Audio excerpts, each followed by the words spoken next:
guys, kembali lagi dengan cerita baru di channel ini. Nah, pembahasan ini cukup berbeda dari yang kemarin. Karena sekarang akan mengulas sebuah cerita yang sangat menarik dan penuh pendidikan. Filmnya berjudul Student A.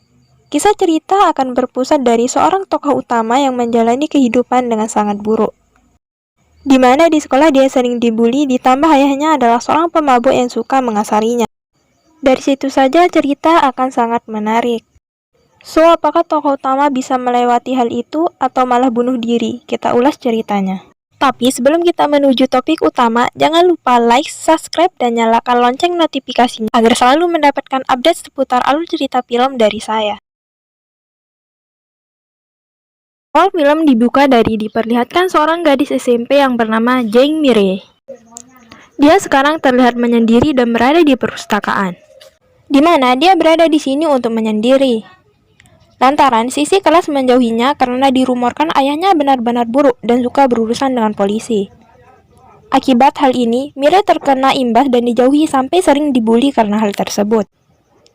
Keadaan ini benar-benar membuatnya menderita, apalagi wali kelasnya tidak mempedulikan walaupun dia tahu hal tersebut. Dengan hal ini, kesengsaraan dari Mire sangat lengkap, mengingat entah di sekolah atau di rumah ia tetap diperlakukan sama.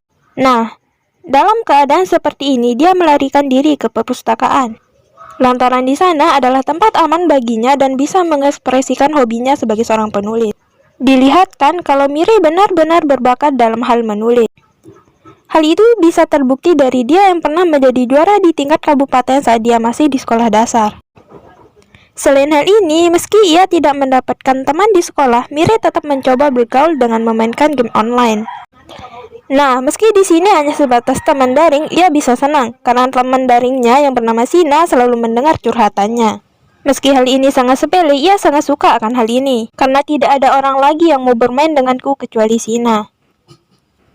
Besoknya, keseharian dari Mire tetap sama seperti biasanya, di mana dia selalu menyendiri agar tidak dibully oleh teman-temannya. Namun, suatu ketika tiba-tiba ketua kelas yang bernama Becky mendatangi dan mau berteman dengannya. Dengan kehadirannya, Mire tidak sendiri lagi, apalagi di sini Becky tampak menyukai tulisan yang dirinya buat. Semenjak hal tersebut, mereka bermain bersama dan menjadi sahabat yang dekat. Tak lama kemudian, tambah satu orang yang sering mampir ke sini. Dia adalah murid laki-laki terpopuler sekolah yang bernama Shin Tiong. Seketika melihat Shin berada di sini, seringkali Mire salah tingkah dikarenakan sejak dahulu dirinya sangat menyukainya. Dan sekarang karena Shin sering berada di sini dan baik sekali kepadanya, selain itu Mire berduga kalau Shin mendekatinya. Dimulai dari situ dia mencoba dekat dengannya. Tetapi hal itu beberapa kali terhalang ketika ia merasa dirinya tidak pantas.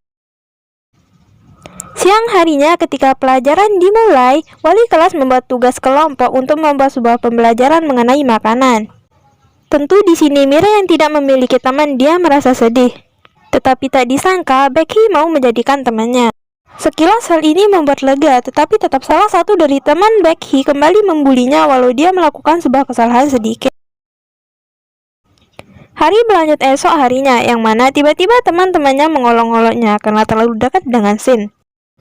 Tentu akan hal ini dirinya yang tidak ingin membuat nama dari Shin memburuk, dia segera menjauhinya. Tetapi ternyata untuk menjauhinya sangat sulit lantaran semakin melupakan malah dia semakin menyukainya. Akhirnya dalam ketidakpastian tersebut, dia melepaskan kesedihannya dengan memeluk boneka di taman untuk menenangkannya. Ternyata boneka di taman tersebut adalah kenalannya saat bermain game online yaitu Sina. Dan sekarang dirinya yang merasa terpuruk curhat mengenai pantas tidaknya dirinya mencintai seseorang. Sina memberi saran untuk mendekatinya lantaran seseorang memiliki hak tersebut. Akan perkataan tersebut, besoknya dia memberanikan diri dan memberikan sebuah hadiah kepada Shin. Benar adanya, Shin menerimanya dengan senang dan akan memakainya. Hal ini semakin membuat kepercayaan dirinya semakin kuat. Tetapi ternyata cintanya bertepuk sebelah tangan, karena ternyata alasan Shin berada di sini adalah untuk mendekati Becky. Seketika dia yang mengetahui fakta tersebut merasa hancur. Ditambah saat pelajaran berlangsung, wali kelas dan beberapa murid yang lain menuduhnya kalau dia telah mencontek Becky untuk ujian kompetisi penulisan novel di sekolah. Di situ pula keadaan dari Mire benar-benar tidak baik. Saking dulunya ia tidak bisa membela diri walau diketahui kalau tulisan tersebut adalah miliknya. Yang berarti dari sini sejak awal Becky mendekatinya bukan karena ingin menjadi sahabatnya, melainkan ia melakukan hal tersebut untuk menyalin dan menjadikan tulisan dari Mire menjadi miliknya. Dikarenakan dia tahu kalau sebelumnya Mire telah menjadi pemenang dalam tingkat kabupaten. Ternyata Becky melakukan hal ini karena terpaksa, mengingat ayahnya akan marah ketika dia tidak bisa menjadi nomor 1 di sekolah. Alhasil, mau tidak mau dia melakukan kecurangan ini agar tidak dimarahi oleh ayah. Sementara di lain sisi, Mire yang masih belum terima mengajukan banding kepada wali kalau itu adalah tulisannya. Tetapi wali kelas berkata, kalau meski itu adalah kebenarannya, ia tidak mempercayai. Lantaran tidak mungkin dirinya bisa menulis tulisan sebaik tersebut. Pernyataan tersebut benar-benar membuat Mire marah, tetapi ia tidak bisa apa-apa karena tidak ada orang yang mempercayai lagi kepadanya. Kejadian tadi pagi itu benar-benar membuatnya tertekan, apalagi ketika kembali ke kelas dilempari dan dikunci di toilet. Tiba-tiba ada seseorang yang membuka kunci tersebut, dan dia adalah wakil ketua kelas yang bernama Ran, di mana ia baik kepadanya karena percaya kalau tulisan tersebut adalah miliknya. Kenapa ia bisa tahu? Lantaran ia adalah teman dekat dari Becky, jadi ia tahu semua mengenai Becky dan apa yang tidak bisa dilakukannya. Entah kebaikan yang dilakukan tersebut ikhlas atau tidak, tetapi dengan hal ini Mire selamat karena ada yang membukakan pintunya. Jika tidak, pasti dia akan berada di sini sampai satpam membukanya. Sepulang dari masa buruk tersebut, kembali mendapat masalah di rumah, yakni ayahnya melakukan kekerasan kepadanya karena dia mengambil beberapa uang untuk membeli dalaman. Dalam kondisi seperti ini, Mire benar-benar merasa terpuruk sampai-sampai dia berniat mati. Akan tetapi hal itu dihentikan oleh Sina. Kemudian Sina akhirnya membuka topengnya. Ternyata dia bukanlah seseorang perempuan, melainkan seorang lelaki tampan berusia 19 tahunan. Nah, kenapa Sina menghentikannya? Lantaran ia tidak mau temannya mati dengan tidak bahagia. Sehingga sekarang dia memberi saran jika dia benar-benar tidak kuat menjalani kehidupannya lagi, Sina meminta untuk melakukan hal yang diinginkan. Hal itu didasari dari pengalamannya bahwa dulu dia juga berniat untuk bunuh diri. Tetapi akhirnya hal itu tidak dilakukan ketika Sina memberikan syarat kepada dirinya, yaitu jika dirinya belum melakukan apa yang dia suka, dia tidak akan bunuh diri. Tepatnya salah satu syarat yang dimiliki Sina adalah menunggu seseorang di sini. Jadi dia berada di sini dan mengenakan kostum ini bukan mencari uang, melainkan mencari seseorang di masa lalu. Seketika mendengar perkataan tersebut, Mire tidak jadi bunuh diri sebelum ia melakukan hal yang dirinya suka. Hal ini membuat Sina senang dan mengajaknya bersenang-senang, sambil menunggu Mire memutuskan apa yang ia inginkan sebelum mati.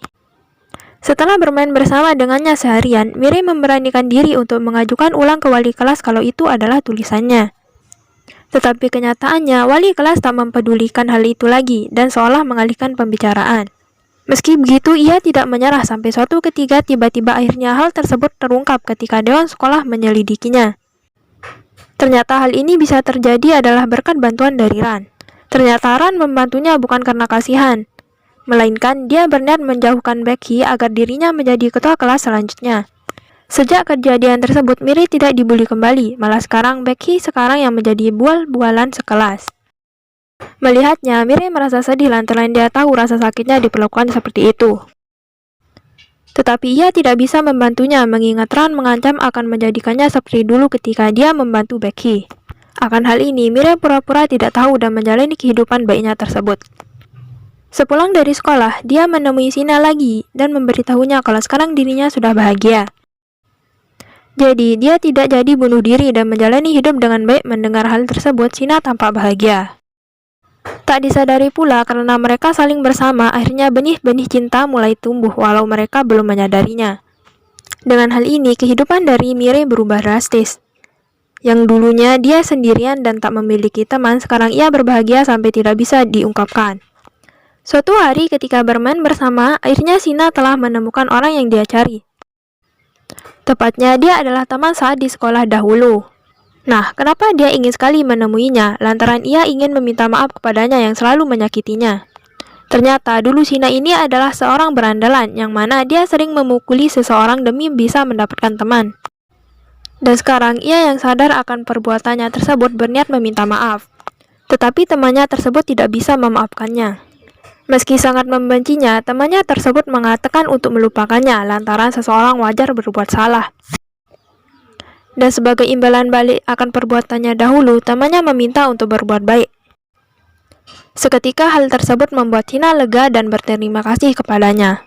Mengingat sebelumnya, ia berpikir ketika dia tidak bisa memaafkannya, mungkin ia akan berniat bunuh diri. Jadi dengan hal ini, masalah dari Shina berakhir dan akan berpamitan kepada Mire kalau dia akan pergi dari sini dan menempuh hidup barunya tersebut. Meski hal ini membuat Mire senang, tetapi ia juga merasa sedih, lantaran jika dia pergi maka dirinya ia akan kehilangan teman terdekatnya. Kemudian dia yang tidak ingin sendirian lagi berniat mengubah hidupnya esok harinya. Dengan cara, ia akan membantu agar Baekhyun tidak dibully lagi oleh Ran. Tentu Ran yang mengetahuinya sangat marah dan mengancamnya. Tetapi hal itu dibantah oleh Mire kalau seseorang pasti akan melakukan kesalahan. Perkataan tersebut seketika membuat Ran terdiam lantaran sebelumnya dia tak sengaja menyenggol Mire sampai terluka. Dengan hal ini, Ran mulai kebingungan dan marah-marah sendiri. Akhirnya, dengan hal tersebut dia kena batunya sendiri dengan dimarahi oleh wali kelas karena telah berbuat kericuhan. Meski begitu, di sini ia tetap berbohong kalau itu bukanlah perbuatannya. Melainkan ia menunjuk seseorang agar dirinya terhindar dari masalah tersebut. Kemudian setelah kerusuhan tersebut, pelajaran dimulai. Namun sebelum hal itu dimulai, wali kelas memberitahu kabar baik kalau Mire terpilih dalam kontes kenegaraan.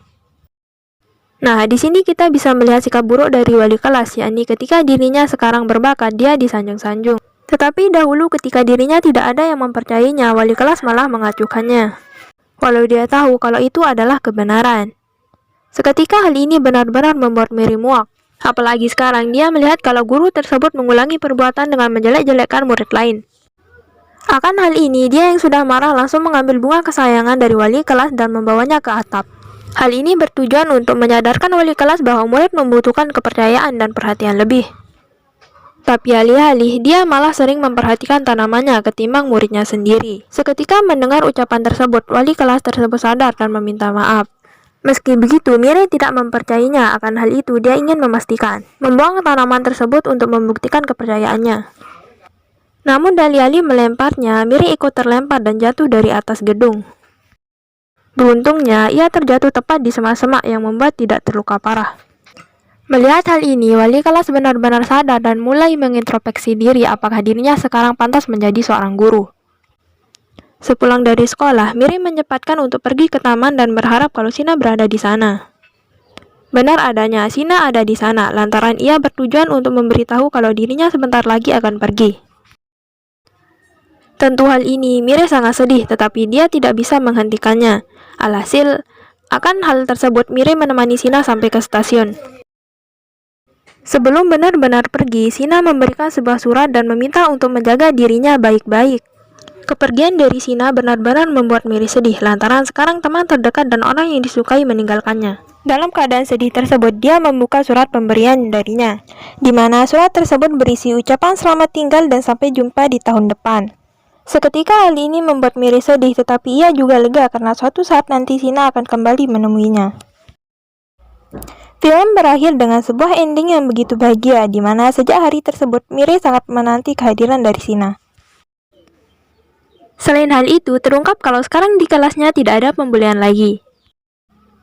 Hal ini membuatnya senang karena semua bisa hidup tenang dan berdampingan. Akhir kata tersebut ditutup dari Mire akhirnya bertemu dengan Shina kembali. Dengan hal ini, cerita berakhir dengan sebuah ending yang sangat menyentuh. Well, itu saja untuk cerita dari film Student A. Untuk keseluruhan cerita sangat menarik karena kita banyak mendapatkan sebuah pelajaran dari beberapa hal yang terjadi dalam filmnya. Tapi yang paling menonjol, film ini mengisyaratkan bahwa seseorang pasti akan melakukan kesalahan. Jadi, jika seseorang melakukan kesalahan, jangan langsung dihakimi dan dijauhi. Melainkan hal itu hanya bisa diatasi dengan berdiskusi dan mengakhirinya secara damai. Terima kasih telah menonton video ini sampai selesai dan sampai jumpa di video saya selanjutnya.